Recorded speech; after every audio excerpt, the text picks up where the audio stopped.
3 মাস আগে চুলার আগুনে দগ্ধ হয় 7 বছরের শিশু ফাতেমা।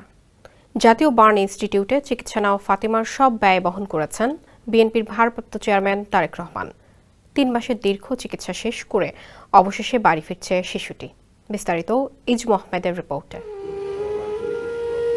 পরিবারের সাথে পিকনিক করতে গিয়ে চুলার আগুনে পুড়ে যায় মাগুরার ছোট্ট শিশু ফাতেমা। জ্বলে যায় শরীরের 20%।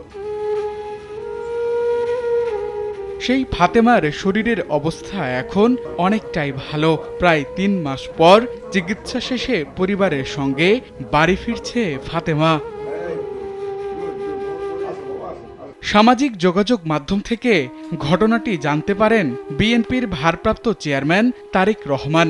ফাতেমার পরিবারের তেমন আর্থিক সচ্ছলতা না থাকায় শিশুটির সম্পূর্ণ চিকিৎসার ভার নেন তিনি। যাবতীয় যত বিষয় আছে এই ট্রিটমেন্ট সহকারে তাদের পরিবারের চলাফেরা সবকিছুই বিএনপির ভারপ্রাপ্ত চেয়ারম্যান তারেক রহমান সাহেব দেখছেন। আমাদের বোন ফাতেমা আজকে সুস্থ হয়েছেন, এখান থেকে তাকে রিলিজ দেওয়া হয়েছে। আবার 2 সপ্তাহ পরে আনার জন্য বলা হয়েছে।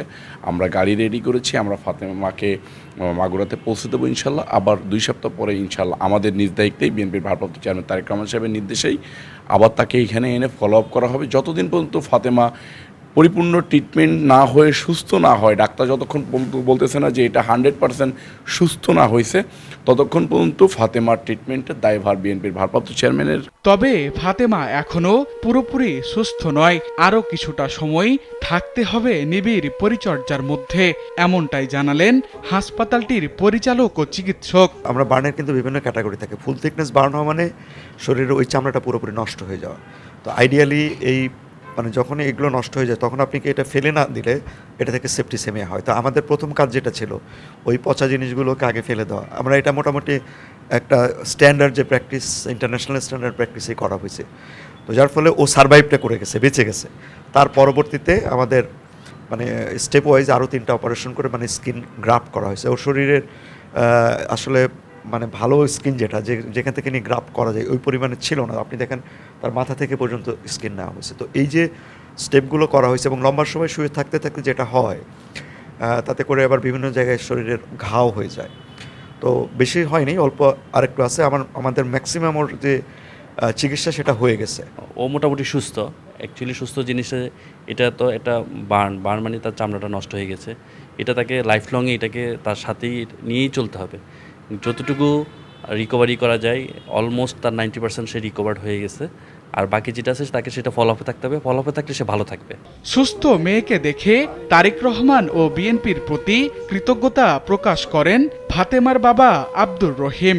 এটা আমি সদর হসপিটাল নিয়ে গেছিলাম, পরে ওখান থেকে মিডিয়ার মাধ্যমে তারেক রহমান জানতে পারে। ওখান থেকে আমার পরে ঢাকা শিফট করে এখনও চিকিৎসা যত খরচ তিনি দিচ্ছেন। এখন আল্লাহর রহমতে চিকিৎসা ভালো হয়েছে, আমার মেয়েটাও সুস্থ হয়েছে। ধন্যবাদ তারেক রহমান ভাইকে, তারও ধন্যবাদ রবুল ইসলাম নয়ন ভাইকে আমার পাশে থাকার জন্য। এখন আল্লাহর রহমতে অনেকটাই ভালো। এখন আজকে রিলিজ পাইছি, 2 সপ্তাহ পর আবার আসবো। শুধু হাসপাতালের চিকিৎসা ব্যয় নয়, ফাতেমা সম্পূর্ণ সুস্থ হওয়ার আগ পর্যন্ত চিকিৎসার সব খরচ বহন করার আশ্বাসও দিয়েছেন তারেক রহমান। ইজমু আহমেদ, কালবেলা।